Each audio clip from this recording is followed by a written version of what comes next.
Halo teman-teman, selamat datang di channel Putri Novel Audio. Jangan lupa subscribe ya. Terima kasih. Episode 67. Ibu Mita mengangguk dengan rasa puas. Saya akan melepaskan saham itu setelah Sali maju. Jika demikian saya tidak bisa menjanjikan dana yang ibu minta. Karena dalam 2 minggu ke depan ayah saya mempertimbangkan membuka pabrik di Kalimantan. Saya hanya berusaha menggunakan dana itu untuk Ibu Sali jika telah kita sepakati. Saya menerima saham itu dalam jangka waktu kurang dari 3 hari. Lebih dari itu mungkin akan sulit bagiku. Mita menarik tubuhnya bersandar di kursi, memandang makanan yang ada di meja. Seharusnya mereka sudah makan sedari tadi, tapi pembicaraan ini lebih penting dari sekedar makan. Harus secepat itu. Mita tampak bimbang, tetapi hutangnya memang perlu dibayar dalam minggu ini. Hutang itu jatuh tempo. Jika dia mangkir, semua aset yang tersisa akan disita, termasuk perpanjangan hutang berbunganya yang naik sesuai perjanjian. Dalam perjudian terakhirnya, dia bahkan mempertaruhkan semua yang dimilikinya dan uang pinjamannya dari beberapa mantan rekan bisnis Pak Wijaya yang percaya padanya. Semua terserah kepada Ibu Mita. Tentunya saya tidak memaksakan diri. Ibu bisa meminta tolong orang lain dalam berbagai resiko, tapi mungkin tidak akan setinggi saya menghargainya. Dodi melemparkan senyum tipisnya. Handphonenya tiba berbunyi. Matanya tertuju pada nama kontak yang memanggil. Diah Pita memanggil. Matanya sejenak terpaku, kemudian mengangkat wajahnya pada Mita yang berada di seberang meja. "Maaf, saya harus mengangkatnya," ucapnya lalu tanpa basa-basi ditekannya tombol terima, dengan tetap berada di tempat duduknya. "Ya, halo." Dodi mengerutkan dahinya seolah sedang mendengarkan sesuatu dengan serius. "Saya sedang bersama dengan rekan bisnis. Sebentar lagi saya selesai. Saya akan telepon sebentar lagi." "Ya." Di depan Sali dan ibunya yang masih melongo menatap kepadanya, dia mengucapkan kalimat yang tegas namun lembut itu. Lalu tanpa menunggu jawaban dari seberang dia memasukkan handphonenya ke dalam sakunya kembali. "Maafkan saya. Sepertinya saya terburu malam ini." Dia melirik pergelangan tangannya, melihat pada jarum jam yang menunjukkan angka lewat dari jam 8. "Tapi kita belum selesai bicara." Mita tampak menatap kepada Dodi dengan tatapan curiga dengan sedikit waspada.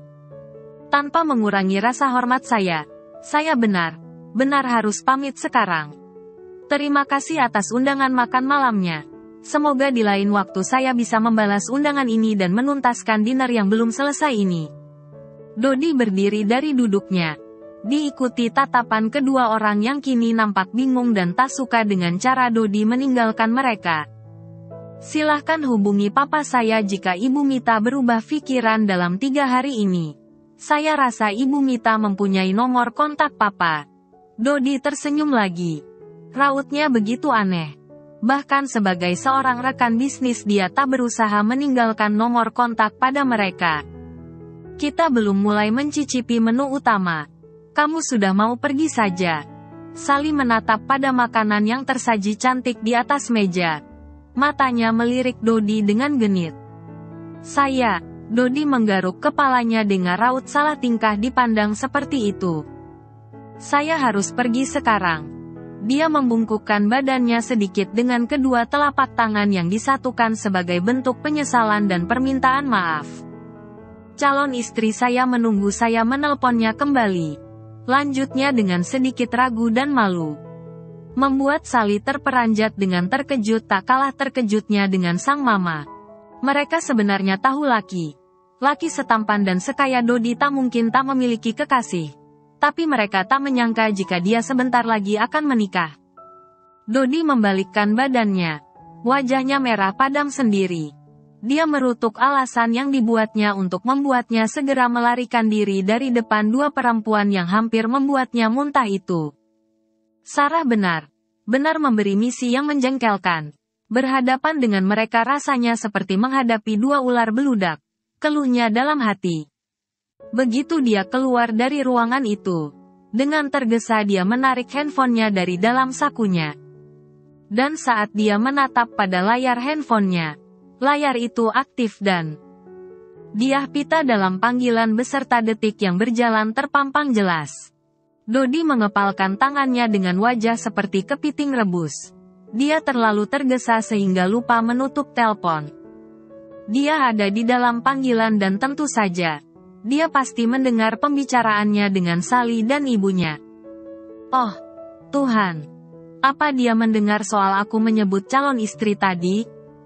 Dodi merutuk dalam hati. Dia benar sangat malu sekarang. Maksudnya tadi hanya memberi alasan sekenanya. Tetapi dia menjadi malu bukan alang kepalang dengan kelakuannya sendiri. Halo, Dodi meletakkan telepon itu di telinganya. Suaranya goyah dan sedikit canggung. Halo, suara dia terdengar dari seberang. Maaf, tadi saya. Suara Dodi tercekat, tak kuasa meneruskan kalimatnya. Iya, saya tahu. Jawaban dia yang tenang itu sangat pendek. Tapi membuat Dodi benar salah tingkah. Ibu Sarah dan Pak Raka sekarang menunggu di Westin Resto. Iya, saya tahu. Dodi menggigit bibirnya. Dia seolah mengulang kalimat dia. Sebagai laki dalam image kalem dan sulit tersentuh, Dodi tidak pernah sesalting ini. Sarah dan Raka berdiri menyambut Dodi dengan raut wajah yang bersahabat. Mereka sudah bertemu di tempat ini ketiga kalinya untuk urusan strategi mengambil alih semua saham yang kini dipegang oleh Mita. Sarah menyebutkannya sebagai misi penyelamatan. Ya, kenapa hal ini disebut dengan misi penyelamatan? Karena Sarah hanya ingin mengamankan aset dan saham yang diwariskan oleh papanya. Di tangan mama angkatnya itu, bahkan kurang dari setengah tahun, dia sudah hampir kehilangan segalanya. Sungguh miris Sarah memikirkan semua perjuangan papanya sekaligus satunya kakak ayah kandungnya. Pak Wijaya untuk sampai pada titik ini setelah 30 tahun jerih payahnya merintis usaha ini sehingga sekarang menjadi perusahaan besar dan bonafit yang disegani dalam dunia real estate dan perhotelan itu. Sangat disayangkan. Mama angkatnya itu bahkan tak tahu bagaimana mengelolanya. Yang dia tahu hanyalah saham yang tidak kelihatan wujud nyatanya itu adalah suatu yang bisa dihargai dengan uang, tanpa tahu bagaimana membuatnya menghasilkan uang.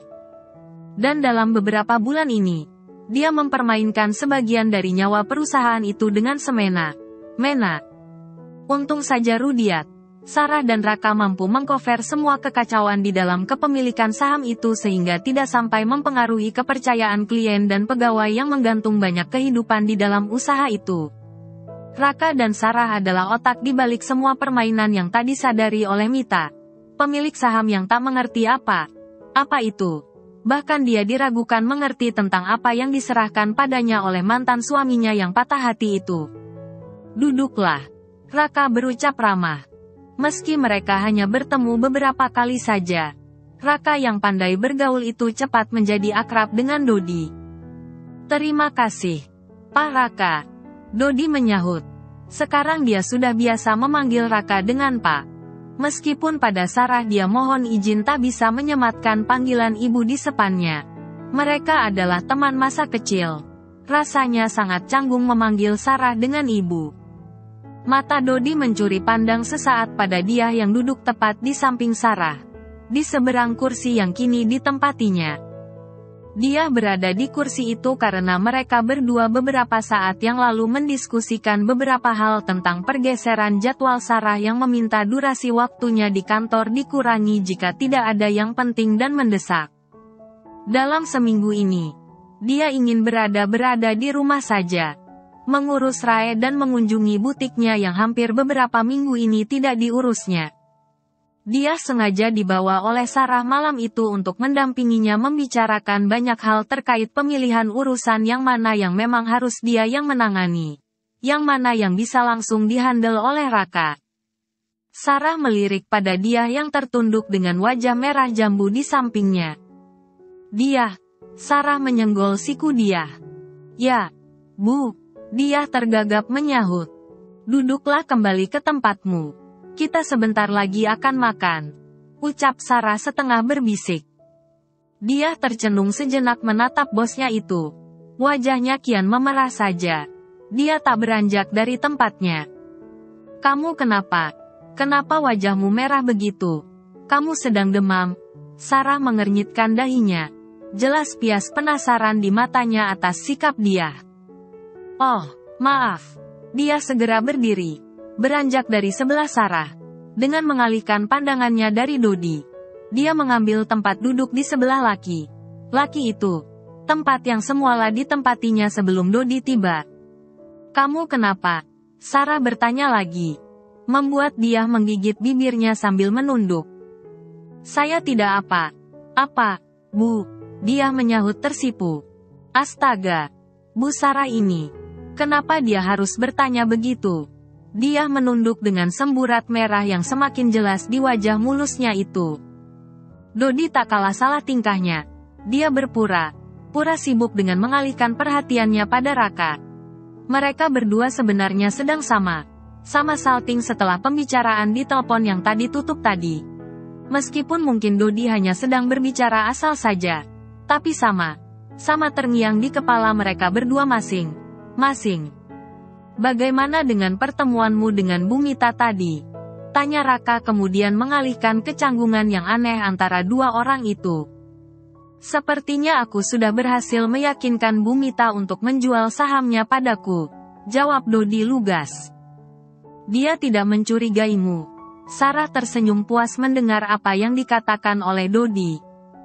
Sepertinya dia tidak curiga. Hanya Sally mungkin akan keberatan dengan tindakan mamanya itu. Itu jelas tersirat dari wajahnya tadi. Aku tidak khawatir tentang Sally. Dia tak akan bisa menang berdebat dengan mama kalau soal kepentingan mama. Dia akan menurut saja nanti. Asalkan Maam tidak ikut campur urusannya. Sarah menghela nafasnya. Aku kemarin sempat ragu dengan skenario yang ditulis oleh Sarah dalam surat itu. Bagaimana mungkin kita membuat satu kesempatan untuk Sally maju ke forum Dewan Direksi?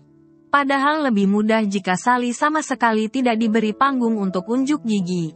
Dodi berucap panjang. Kemudian aku mengerti dari maksud semua ini setelah melihat bagaimana sebenarnya kemampuan Sally.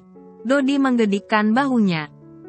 Aku rasa kita sebenarnya tidak terlalu jahat dalam hal ini. Kita telah cukup adil pada mereka. Raka menyeringai. Bertahan selama ini dengan membiarkan mereka berdua membuat kerusuhan di dalam perusahaan sudah membuatku nyaris tak bisa meyakinkan Papa bahwa kita bisa mengatasi mereka berdua dengan cara ini. Papa hampir saja tidak mau mengikuti semua rencana ini. Karena menurutnya kita bermain terlalu jauh dalam mempertaruhkan perusahaan. Untunglah Sarah sangat mengerti bagaimana sifat mereka berdua. Raka menarik sudut bibirnya sambil melirik pada Sarah hanya tersenyum kecil. Tentu saja kami sangat berterima kasih atas pengertian dan kerjasama Anda dan Pak Ferdian dalam hal ini. Ang telah cukup berbesar hati. Prihatin pada keadaan ini. Lanjut Raka dengan raut penuh rasa terima kasih. Papa adalah teman baik Pak Wijaya. Dia juga tak bahagia jika melihat perusahaan yang dibanggakan oleh Pak Wijaya dari dulu ini menjadi berantakan karena keserakahan mantan istrinya. Sahut Dodi dengan rendah hati. Tapi, andai saja, Anda benar tertarik untuk bergabung dengan perusahaan ini. Kami mungkin bisa mempertimbangkannya.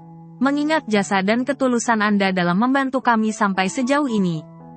Pak Raka, aku bukan orang yang mahir dalam dunia real estate. Bisnis ini benar di luar kemampuanku. Aku sudah cukup puas dan sibuk dengan pabrik ayahku. Jika ditambah dengan bisnis ini, takutnya semua malah menjadi berantakan. Tolak Dodi secara halus. Aku tetap pada komitmen awal. Membantu Sarah dan Pak Raka menyelamatkan saham ini supaya kembali kepada keluarga Wijaya dan Rudiat. Sebagai perantara aku cukup puas.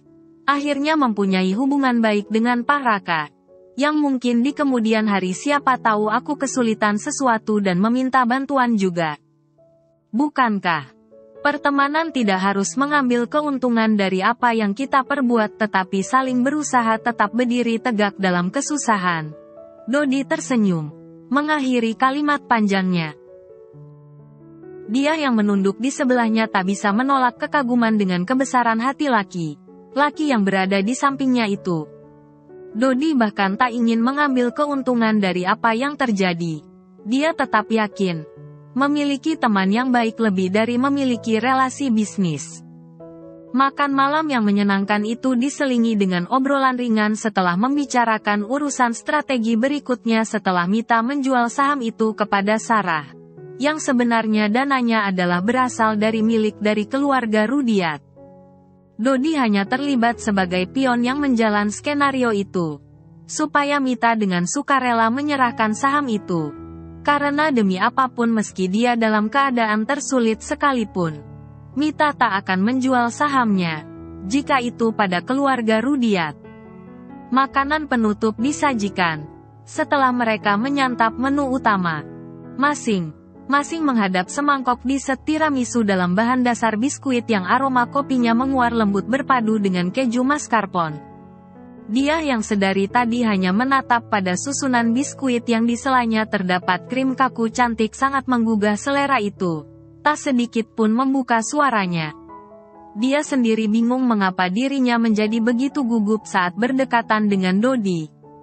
Bagaimana jika nanti sekali-kali kamu datang ke rumah kami? Mungkin kami bisa menyambutmu untuk makan malam di rumah. Istriku ini sangat lihai membuat masakan enak. Raka menyentuh bahu sang istri dengan lembut. Matanya memandang sesaat pada Sarah dengan bangga.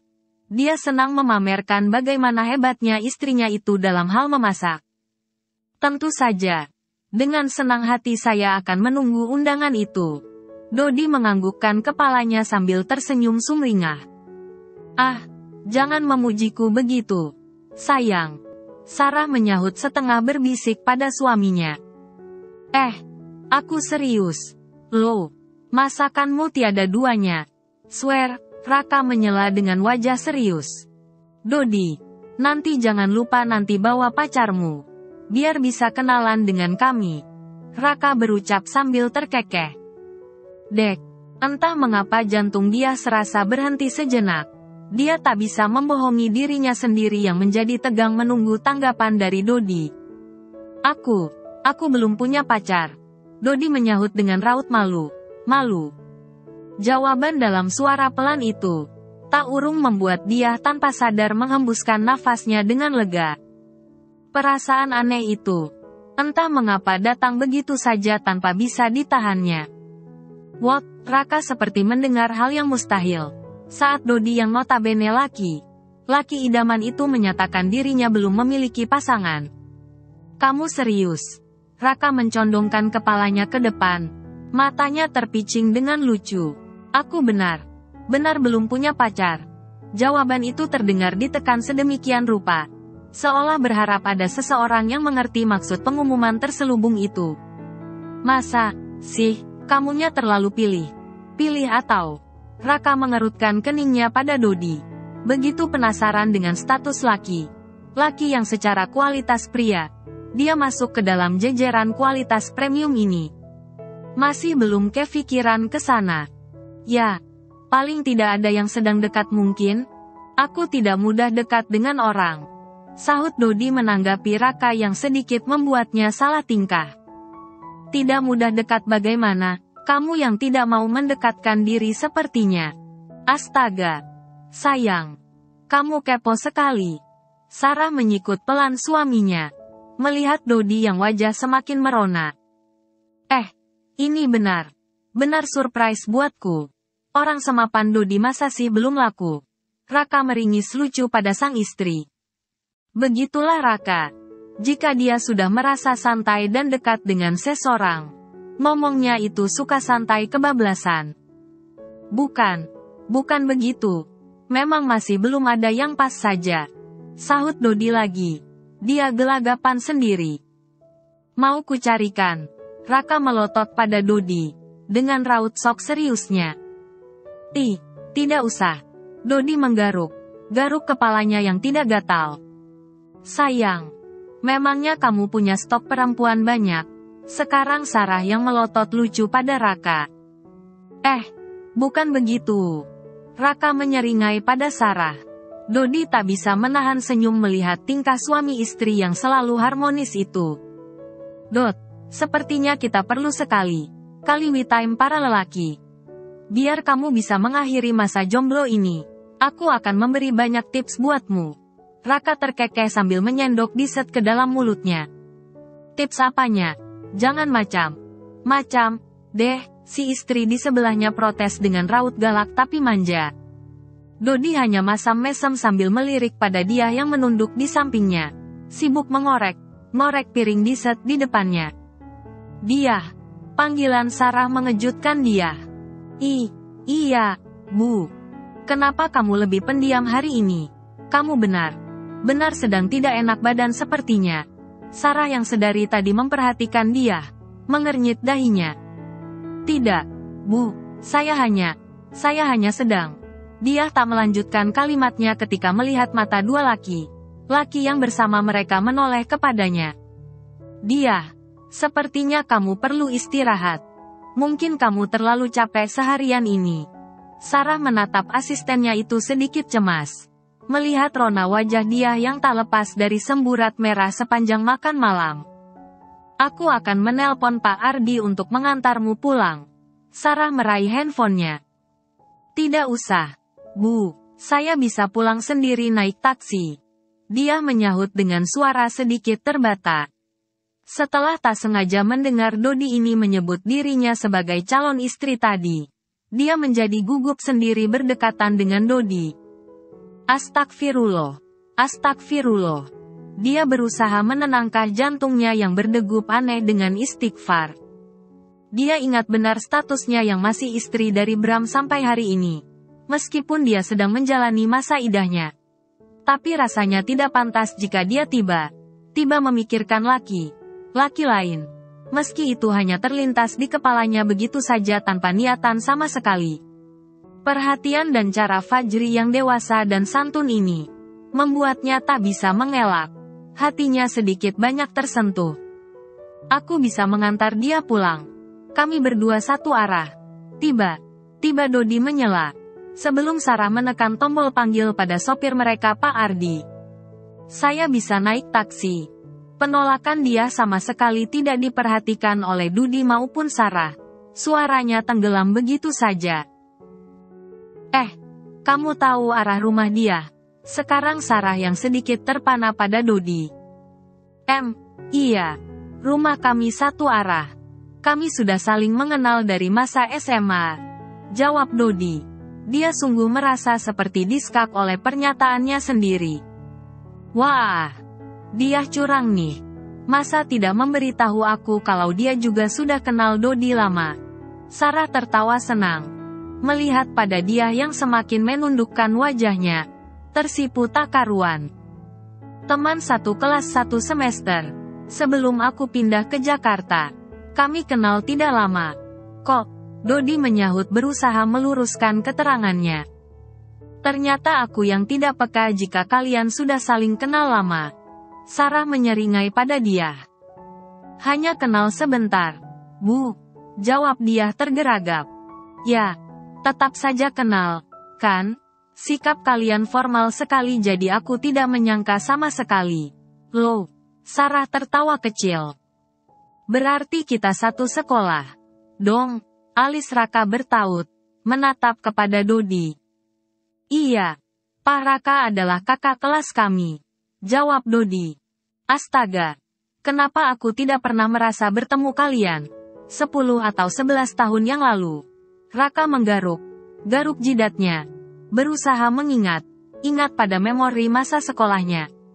Bagaimana kamu bisa ingat sayang? Kamu sibuk tebar pesona. Tuduh Sarah setengah serius setengah bercanda. Aku bukan orang seperti itu. Lo ya. Raka melotot lucu pada istrinya. Dia saja kamu tidak kenal. Padahal adik kelasmu. Ya, itu siswanya hampir ribuan. Sayang, bagaimana aku bisa kenal semuanya? Lagian, suamimu ini sibuk belajar, jadi kadang tidak terlalu memperhatikan orang. Raka menyahut dengan wajah soknya. Mereka tergelak bersama, melihat bagaimana keakraban yang tiba-tiba terjalin begitu saja. Terima kasih jika bersedia mengantarkan dia. Setelah obrolan ringan yang penuh canda itu berakhir, Sarah dan Raka pamit segera pulang seperti halnya Dodi yang bersiap mengantarkan dia. Aku sungguh bisa naik taksi saja.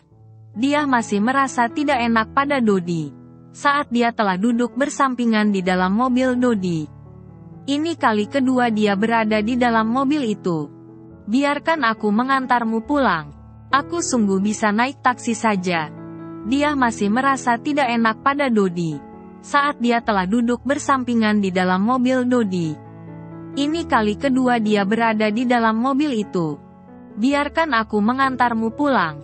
Dodi memundurkan mobilnya dari parkiran resto itu mengikuti instruksi juru parkir di belakangnya.